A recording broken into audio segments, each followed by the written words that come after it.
I have to check. 15.4. 15. Yes. 15. And they brought it down to 9, close to 10%. Okay. Before COVID. And then it was after COVID that it got to. After 2016, we had 2017, 2018, 2019. Which of the year? To 2019. So that was yes. The 2019. Yes. It was around 9.97%. Yes. Right?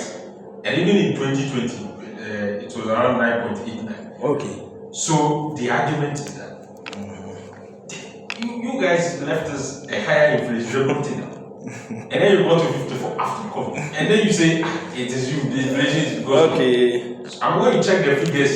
Okay. You must credit them that they knew how to bring down inflation. Just that COVID made things quite different. Okay. Thank you. It's laughable. Why is it laughable? It's laughable because per your information, 2020, that was the COVID year, we had 9.8 inflation. Yes. From your information. Yes. COVID year 2020. So 2021, was it a COVID year? We're still dealing with COVID. No, 2021 was declared by even UN, the health organization, that we are out. But we need to be careful. That was in 2022, if my memory, I'm about to check, when they announced that it's no more a global pandemic. Good. But in 2021, that was just a year after COVID. We're still dealing with the impact. And then 2022, we are still dealing. That it became so severe that inflation got to 54. At the point, Russia and Ukraine also came. The Russia. You have forgotten the Queen's death. Also came afterwards. And then Hamas and Israel, they are war too. Let's move on. Let's progress.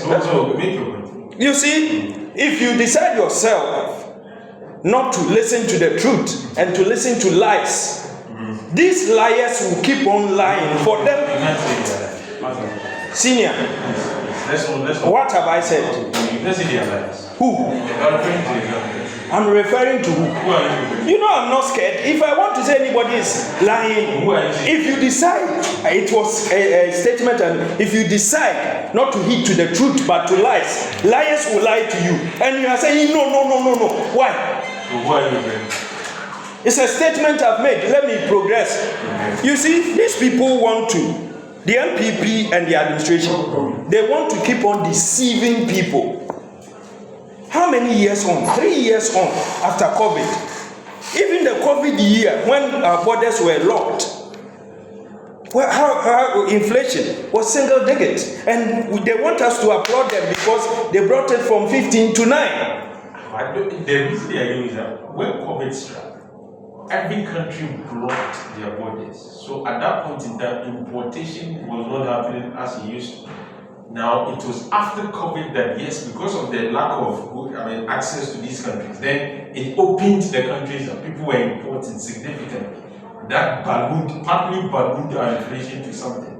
And then, of course, amidst that, we also have to deal with Russia and Ukraine. You see, when we begin to do this, we lose sight of one fact, which is fundamental. Which is what? 2016, Ghana's debt stood at 120.2 billion, right? Mm-hmm. Today, as we speak, the last time it was 575. Yes.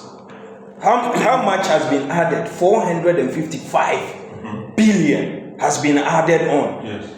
And if there are loans that you have to service, the interest of 5, let's use the 455, be the same as 120? No. Which means you are paying more interest with large loan debt, right? And government is the main taker of foreign currency, dollars, to service debt. So let us not lose sight. This government has borrowed so much that every year they need so much dollars to pay. Now they cannot even pay bondholders. What caused it? COVID-19.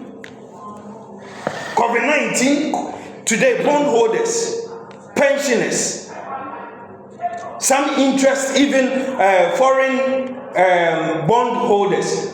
Now we are going to tell them we can pay you your interest. 2023, nobody, 0%. they have rearranged.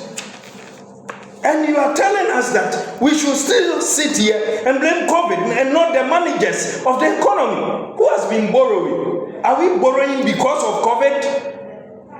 We did the maths. COVID brought us so much that we even had some left for the budget because we could not go for bonds. Today, you know we have been blocked out of the Eurobond market. President Kufuor, President Mills Mahama borrowed around 4 billion. Nana Addo alone, they have done almost 13 billion. They have been blocked. And they are still telling us that it is COVID, not them borrowing so much and mismanaging it. It is on record. Even some of the COVID funds, they shared it to their constituency executives, parliamentary candidates. It is on record. Today, they still want you and I to believe that because I'm buying a gallon of fuel for more than 60 cedis, when it used to be 15 cedis, it is COVID. Let's blame COVID. Almost 4 years on. Senior, do you have a word to describe this? We are all managers. We manage even 2-3 workers. You are a manager. Even your own life, if you don't employ, you manage your own life. Will you manage your life like Nana Addo and Bawumia and Ken Ofori-Atta have managed this nation? Borrowing. Everything is on the roof. And they still want you and I to believe that it is COVID, not their mismanagement, not their reckless borrowing. And people cannot take this truth. They will tackle and do all sort of things. They can't take the truth. But the Ghanaian, come December 7, 2024, who decide who should manage this country from that time? You give the country 8 years to somebody who always come to explain problems and that nothing is his fault. And somebody comes and says, there's an issue, I'll fix it. Which of them? Are you not surprised the economy was doing well before? I've told you the reason why the economy was doing well. All the reason, because the oil field. The oil field, the IMF money, and all that. They came to inherit so much.